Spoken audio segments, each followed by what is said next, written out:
Olá, turma, tudo certinho? Tudo bem com vocês? Espero que sim. Espero que vocês estejam aí firmes e fortes nessa manhã de sábado, que é o horário que nós estamos gravando o vídeo, o horário da nossa aula, e espero que tenham sido encontros proveitosos para vocês, tá certo? O nosso tema de hoje, gente, é tanatologia forense, outra matéria muito esperada também pelos alunos de medicina, tá certo? Vamos falar um pouco desse tema, porém eu devo lembrá-los, né, que como eu não sou médica, eu vou tentar abordá-lo de uma maneira mais voltada à questão do direito, mas obviamente trazendo algumas informações do ponto de vista da medicina legal. Lembrando também que a nossa próxima live, que é com a professora Débora Rodrigues novamente, ela se propôs a trabalhar esse tema do ponto de vista mais médico. Então, nós vamos realmente dar uma focada para as questões jurídicas envolvidas nos fenômenos que envolvem a morte, tá bom? Então, na verdade, aqui na aula de hoje, nós vamos tratar esses aspectos conceituais e também, para reforçar esses conceitos, eu deixei um texto para vocês que vai fazer parte da atividade dessa aula, tá certinho? Então, vocês leem o texto para poder responder a atividade juntamente com as informações que eu separei para trazer para vocês aqui nessa aula, ok? Então, primeiro de tudo, vamos dar uma olhada no conceito de tanatologia forense, né? Lembrando, isso a professora Débora deve abordar com vocês, que a tanatologia, ela tem diversos ramos, diversos sub-ramos de estudos possíveis dentro dessa temática. Mas aqui na nossa disciplina nós vamos focar na tanatologia forense, que é o ramo das ciências forenses que, partindo do exame local, da informação acerca das circunstâncias da morte e atendendo aos dados de exame necroscópico, procura estabelecer alguns pontos, ok?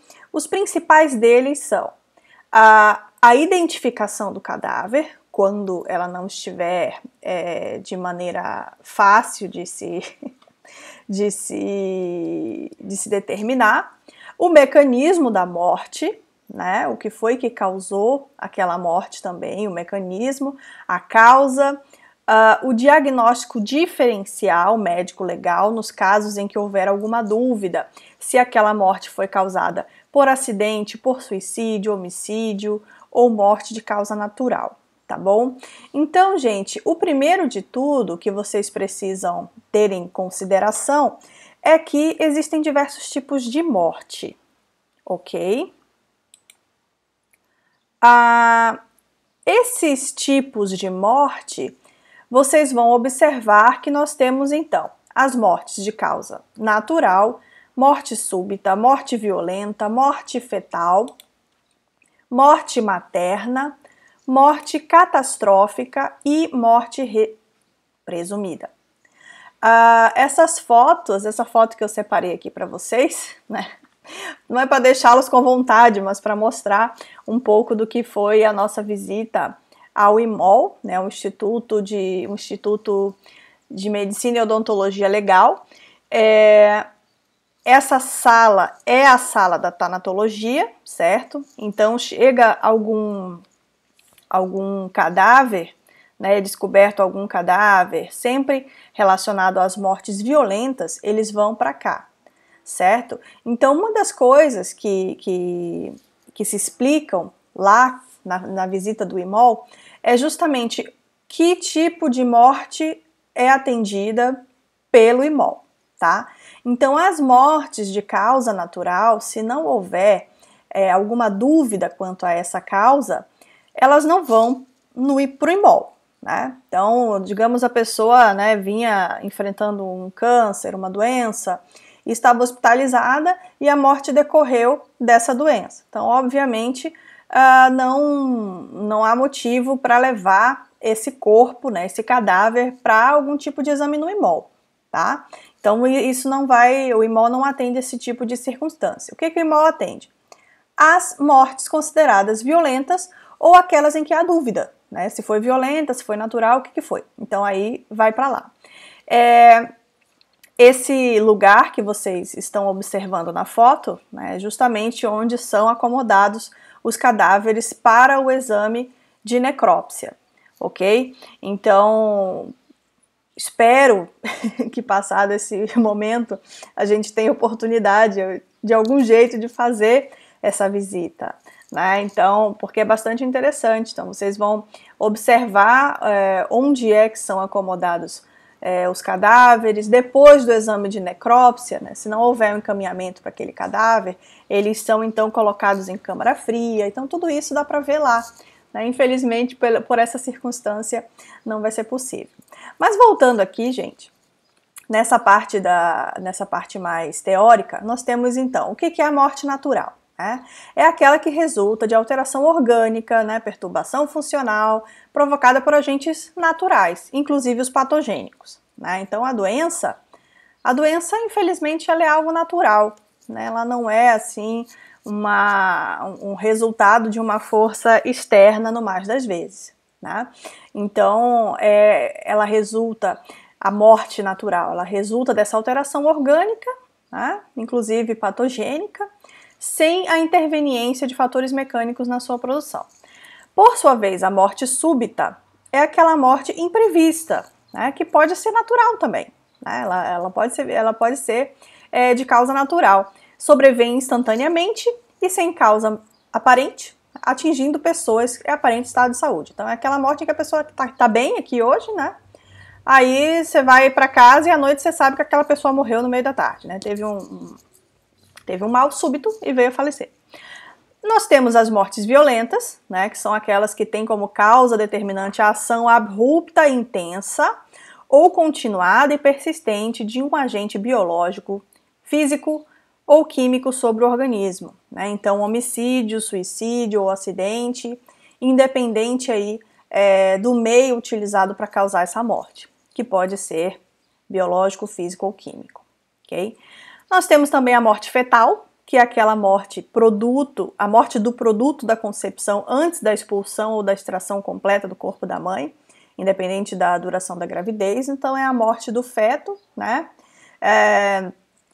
Antes que ele saia, né, do corpo da mãe. Então nós consideramos morte fetal, né, que é diferente do crime de aborto, né? Então a gente tem lá no crime de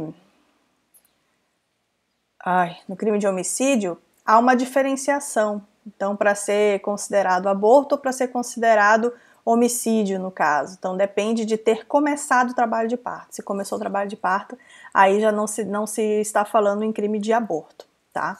Então, para a gente ter mais uma ideia aí. Mas aqui a gente está falando de morte fetal.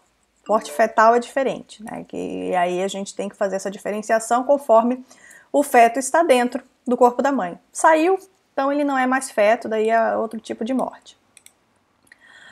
Nós temos também a morte materna, que é a morte de uma mulher durante o período da gestação ou dentro de um período de 42 dias após o término da gestação, independente da duração ou localização da gravidez. Né? Então é uma morte normalmente decorrente de complicações relacionadas ao parto. Né? A morte catastrófica, que é a morte violenta de origem natural ou de ação dolosa do homem, em que, por um mesmo motivo, ocorre um grande número de vítimas fatais. Então, quando fala uma morte violenta de origem natural, imaginem assim, um grande terremoto, né, que causa aí a queda, por exemplo, de um edifício, desmoronamento de um edifício, a queda de um avião, né, a ocorrência de um tsunami e coisas do gênero. Nós temos também a morte presumida, que é a morte que se verifica pela ausência ou desaparecimento de uma pessoa depois de transcorrido um determinado prazo na lei. Isso está regulamentado lá no Código Civil, né? Então aqui não é uma morte muito relevante para o estudo da tanatologia, porque não vai ter corpo, né? A pessoa vai ter desaparecido e aí, por conta das circunstâncias do desaparecimento, né, ou do tempo transcorrido, é possível declarar a morte daquela pessoa, mesmo se não houver o corpo preenchidos os requisitos estabelecidos pelo Código Civil, tá certo? Então, esse é o caso em que se configura o ausente, né? A figura do ausente, é o que desapareceu, mas não tem o corpo, portanto não tem o corpo. Nós temos aqui então a relevância jurídica da morte, né? Então aqui um pequeno resumo de por que é importante para o direito verificar a questão da morte, né? Fazer essa investigação. Então é bem óbvio, na verdade, os motivos, mas a gente precisa elencá-los aqui para o estudo de vocês. Então, primeiro, a consideração de que a morte é um fenômeno intimamente ligado ao direito. Então, por que ela é um fenômeno intimamente ligado ao direito? Porque ela vai determinar a própria condição de sujeito de direito que as pessoas possuem, que as pessoas exercem dentro da vida social, tá? Então, em primeiro lugar, o fenômeno da morte, ele faz cessar a personalidade civil que é adquirida com o nascimento, né? E ele ocasiona também algumas consequências jurídicas, como, por exemplo, ele faz com que termine, né, ele põe a termo a capacidade jurídica. Então, aquela capacidade da pessoa de, por exemplo, promover negócios jurídicos, né, comprar, vender e etc., doar, né, ela cessa. Então, a pessoa não tem mais, obviamente, a capacidade para se determinar ou para realizar qualquer tipo de negócio. Então, vale o que ela realizou em vida, né? No pós-morte, aí é outra conversa, não tem como essa pessoa se autodeterminar. Ela termina, portanto, a morte, né? Ela termina a aptidão para ser titular de direitos, e aí, do ponto de vista do direito das sucessões, também nós temos aí a transmissão de todos os bens da pessoa morta, que no direito civil nós nominamos pela expressão em latim de cujus, né? Então, os bens do de cujus, que é o morto, eles passam desde logo para os seus herdeiros. Então, não é a transmissão dos bens, ela não acontece com a conclusão do inventário, né? A gente sabe que isso pode demorar anos para acontecer, dependendo do rolo, né? Do rolo com relação a essa herança. Mas morreu, os bens passam automaticamente. Agora o ajuste de para onde vai cada bem, isso é feito então por meio do inventário. Com a morte do réu também vai se extinguir a punibilidade, então se eventualmente essa pessoa que morreu, né, cometeu algum crime, obviamente vai cessar a responsabilidade dela, ela não tem como responder estando morta, né? Então os mecanismos do Estado não são capazes de fazer com que essa pessoa responda, porque, enfim, né, morreu, acabou a sua aptidão de direitos e deveres. Outra consequência interessante também é a extinção do poder familiar, né, da autoridade parental. Obviamente, a partir do momento que a pessoa morre, a autoridade que ela exercia sobre os seus filhos, né, tutelados ou curatelados, vai acabar, portanto. Então, são só algumas das questões que estão relacionadas ao fenômeno da morte. Então, por isso que é importante que as perícias sejam bem feitas, né, sejam bem conduzidas, tragam resultados e informações adequadas, porque delas vai depender a determinação de muita coisa, tá bom, pessoal? Então, gente, o conceito atual de morte, né, hoje em dia, é utilizado o critério cerebral, né, pela condição mórbida orgânica caracterizada pela abolição total e definitiva das funções da vida, em relação vida-utilidade, ok? Então, o conceito atual de morte é o de morte cerebral.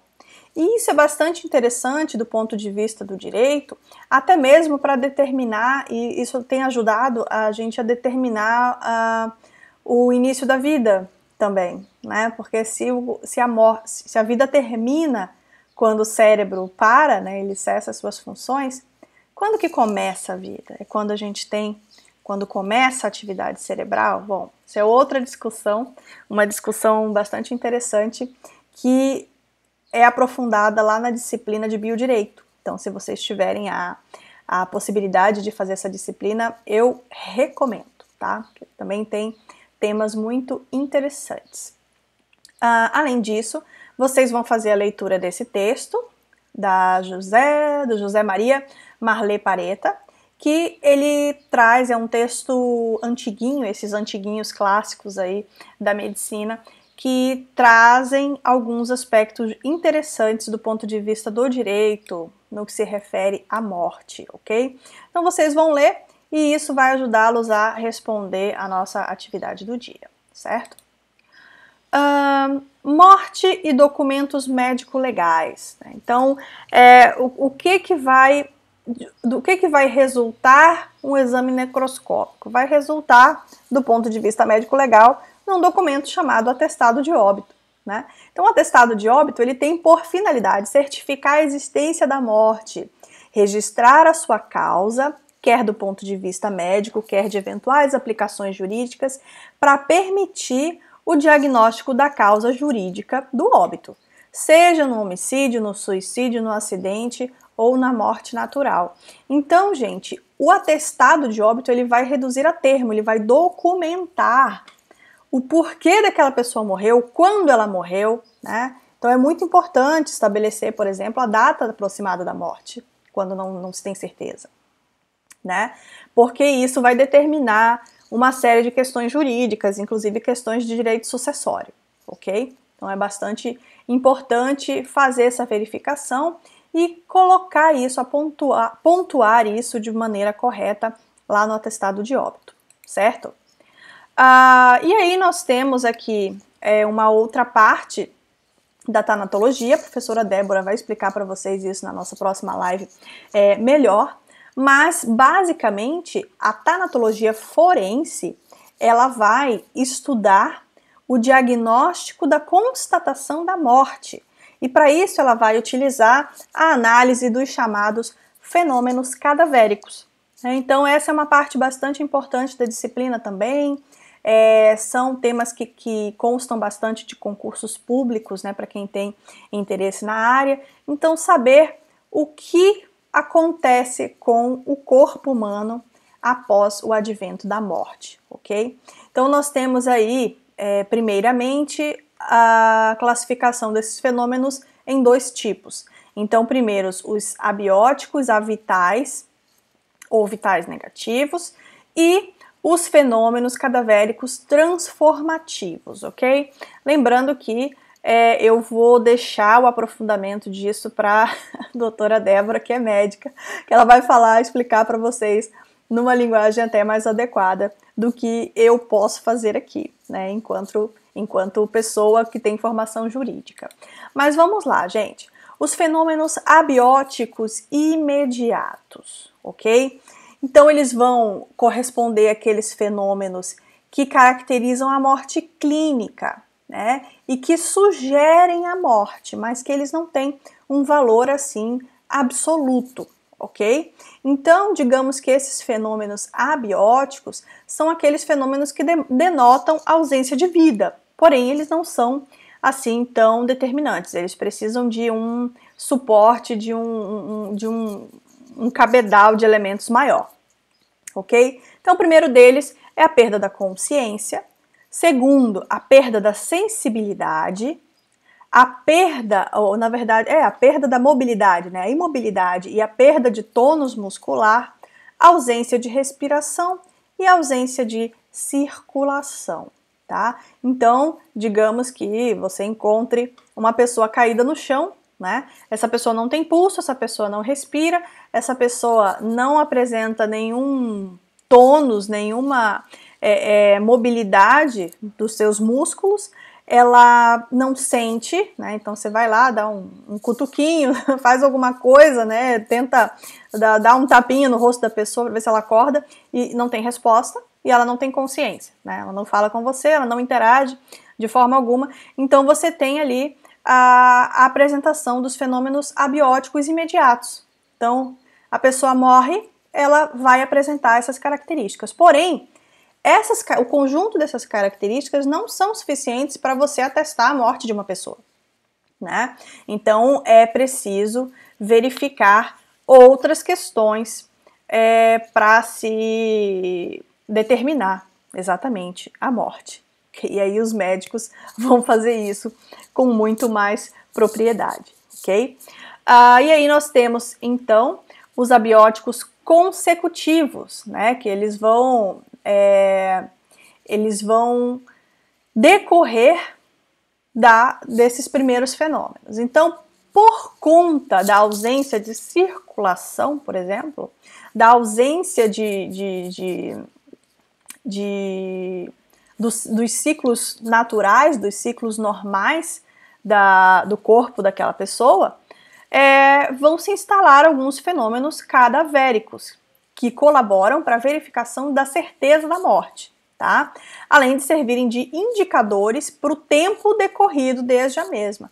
Então, na hipótese de que um corpo seja encontrado, o que vai acontecer?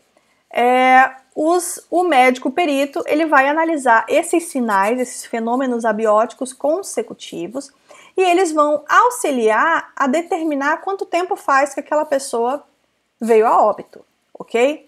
Que fenômenos são esses? Evaporação tegumentar, resfriamento corporal, rigidez cadavérica e livores de hipóstase. Vamos já falar o que é cada um desses fenômenos, ok? Então, resfriamento cadavérico talvez seja o mais sensível, né, o mais visível no primeiro momento, é caracterizado pela perda do calor pelo meio ambiente, né? Uma vez que o organismo perde o sistema de regulação da temperatura. Então, o corpo dessa pessoa, ele vai resfriar, né? Então, normalmente, os cadáveres esfriam. No entanto, se estiverem em local mais quente do que o ambiente do corpo, é perfeitamente possível que eles apresentem uma temperatura elevada, porém não é o mais comum de acontecer, ok? A rigidez cadavérica, por sua vez, né, é o fenômeno químico decorrente do evento da morte. Então, os músculos são formados por proteínas, né, a quitina e miosina, e quando o indivíduo morre, cessa então a entrada de oxigênio e à medida em que o tempo passa, o organismo vai ficando ácido. E com isso, com a presença da acidez, essas proteínas começam a coagular e enrijecer a musculatura. E aí, na verdade, na hora que a pessoa morre, no momento da morte, esse cadáver ele vai ter uma flacidez, né, muscular generalizada, ele vai estar mole, digamos assim. Porém, com o passar do tempo, né, e essa coagulação de proteínas, né, na linguagem utilizada aqui pelo autor, vai se produzir essa rigidez e esse cadáver vai ficar então mais duro, né, ele vai ser mais difícil de movimentar. E com a análise dessa rigidez, também se tem alguns indícios que vão apontar para o tempo da morte, tá? Até isso é feito de forma conjunta com a análise da temperatura corporal também, ok? Então, nós temos aí livores de hipóstase, né? Então, conforme vai passando o tempo, né, como nós observamos, determinada morte, ocasionada morte, tem-se a cessação da circulação. E com a cessação da circulação, o sangue do corpo, né, os líquidos corporais, eles tendem a se depositar como numa decantação nas partes mais baixas do corpo, né? Então, digamos que o corpo está num declive. Então, esses líquidos, esses fluidos corporais, eles vão ser depositados mais no fundo do corpo, né? Então, isso, se eu não trouxe fotos aqui, eu acho que a Débora vai fazer isso. Vão aparecer umas manchas arroxeadas nessas partes mais baixas, porque é justamente onde vai se acumular o sangue e outros fluidos corporais, ok? Então, essas manchas, essas grandes manchas arroxeadas, elas são denominadas então de livores, e elas também ajudam a mensurar o tempo da morte, ok? Por fim, nós temos a evaporação tegumentar, que é um fenômeno físico que se caracteriza pela evaporação decorrente do contato com o ambiente externo. Então, a partir do momento que a pessoa morre, a tendência é que a água saia do corpo dela, né? Aí ela começa a evaporar quando tem contato com o ambiente externo, fazendo com que aquele cadáver em algum momento comece a secar, né? Então ele desidrata.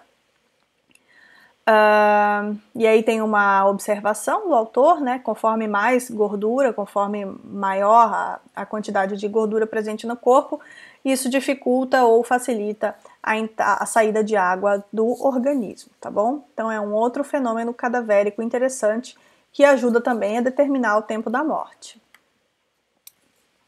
Aí nós temos também a autólise, tá?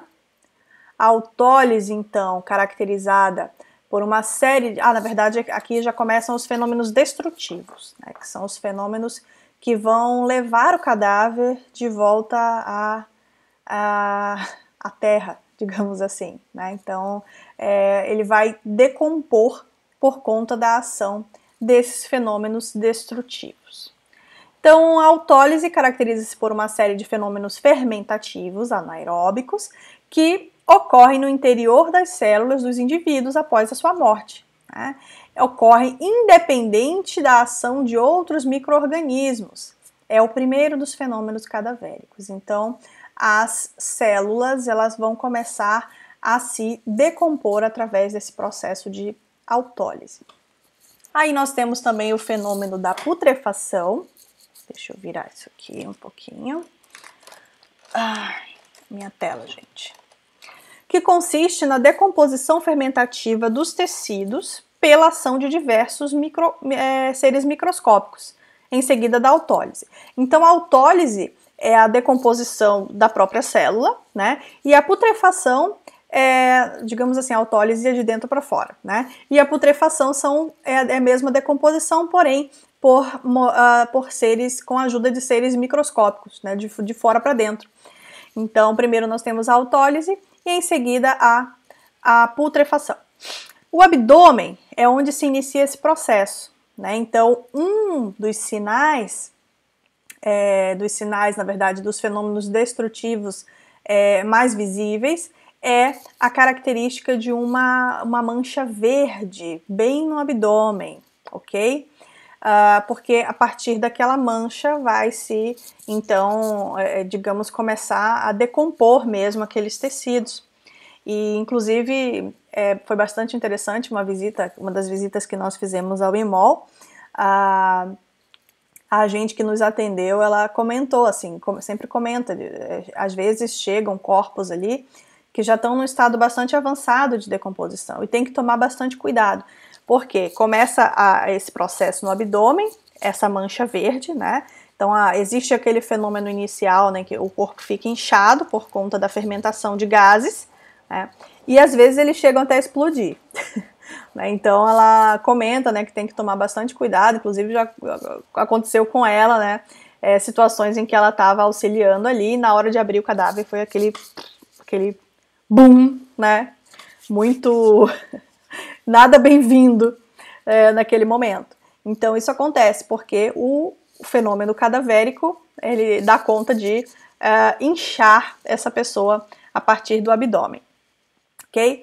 A velocidade da decomposição vai variar de acordo com os fatores particulares, assim como a condição do cadáver, né, a existência de uma ferida aberta, por exemplo, que pode servir de entrada para larvar, né, acelerando aquela decomposição. Então, um cadáver que tem uma ferida aberta, ele vai decompor em tese mais rápido do que um que não tenha, né? O período cromático, né, ou de coloração, inicia-se por essa mancha verde abdominal e vai se espalhando pelo corpo, deixando o cadáver com um aspecto azul esverdeado e vai escurecendo até o verde enegrecido. Tal tonalidade é causada pela formação de hidrogênio sulfurado. Certinho? Ok. O que mais que nós temos aqui? Tan, tan, tan. Outro fenômeno destrutivo, então, é a maceração, né, que é um fenômeno de transformação cadavérica quando esse corpo, esse cadáver está em meio aquoso, como nos casos de pessoas afogadas, né, em que esse fenômeno se denomina maceração séptica, e nos casos também de feto, né, porque o feto ele está em meio aquoso, quando ocorre a morte do feto, então no útero da mãe, do 6º ao 9º mês de gestação, nós temos o fenômeno da maceração asséptica. Né? Então, séptica fora do útero, asséptica dentro do útero. O destacamento de amplos segmentos cutâneos devido ao fenômeno da embebição da hemoglobina, fazendo com que a epiderme solte facilmente, além dos órgãos internos soltarem-se dentro do ventre. Então, em meio aquoso, né, a pele então ela vai tender a soltar, assim como os órgãos internos. Então, esse fenômeno é chamado de maceração, ok? Vamos lá. Esses foram só alguns dos aspectos, tá, que eu acho que são importantes de que vocês saibam. A professora Débora vai fazer uma análise um pouco mais técnica do ponto de vista da medicina. Mas vamos lá. Aqui no final, eu separei algumas questões de tanatolegislação, né? Então, alguns exemplos para que vocês observem o quão importante é. Eu já citei no início da aula, mas gostaria de fechar a aula dessa forma também, né? Então, lá no Código Penal, artigo 108, fala acerca da punibilidade do agente, né? Então, extingue-se a punibilidade no caso de que alguém cometa um crime. A primeira causa, gente, é pela morte do agente. Morreu? Não há mais o que responder do ponto de vista penal. Artigo 121, por sua vez, é o artigo que determina como crime a conduta de matar alguém. Então, se alguém morre, né, por conta de um ato criminoso, de um homicídio, essa pessoa deve ser apenada com as penas previstas no artigo 121. Nós temos também o artigo 211, que traz como crime, né, a conduta de destruir ou subtrair ou ocultar um cadáver, né? Então, não obstante a gente diga que com a morte terminam os direitos da pessoa, né? Obviamente, o cadáver, ele goza de alguns direitos, né? Inclusive o direito de não ser destruído, não ser subtraído, não ser ocultado, não ser vilipendiado, né? Então, nós temos aí, sim, que observar os direitos que incidem sobre o cadáver, ok? Ao violar esses direitos, pode-se, então, estar diante de uma conduta criminosa, ok? Então, destruir, subtrair, né? Roubar aí um cadáver, coisa mórbida, né? Ou ocultar, ou vilipendiar o cadáver, né? Já falamos sobre isso na live com a doutora Débora, né? O vilipêndio ao cadáver, nessa coisa de tirar foto, fazer selfie com a pessoa que morreu, né? Divulgar nas redes sociais, é uma coisa bastante complicada e que pode vir a compor um desses tipos penais.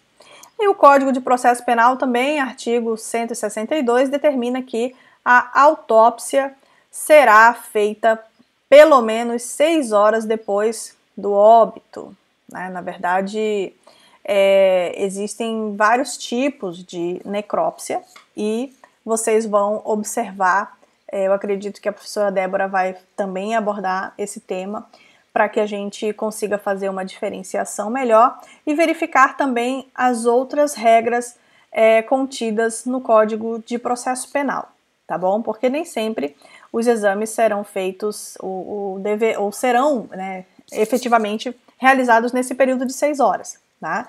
Então, digamos que a pessoa seja encontrada com dias e dias, às vezes até meses ou anos em estado de decomposição ou esqueletização, né? Então, outras medidas deverão ser tomadas. Gente, no mais, viver é arte, a morte faz parte e nós continuamos os nossos estudos. Tem alguns alunos que ficam assim, é chato, né, falar de morte. É sempre chato, né? Ninguém quer ter que lidar com esse tema. Mas a verdade é que faz parte, né? Todos os seres humanos vão passar por isso um dia. E eu acho importante na matéria, na disciplina de medicina legal, nós aprendermos alguns aspectos éticos também com relação à morte. Né? Então, quem vai trabalhar diretamente com isso, né, quem vai trabalhar com perícia, os próprios advogados, os demais profissionais de justiça, eles precisam ter um olhar com bastante sensibilidade para essa questão da morte. Né? Então, gente, fiquem com Deus, até mais e vamos que vamos. Espero vocês então na nossa próxima live. Acredito eu que é na próxima aula, tá certo? Um abraço para todos e todas e vamos lá, agora fazer a nossa atividade, tá certo? Tchau, tchau!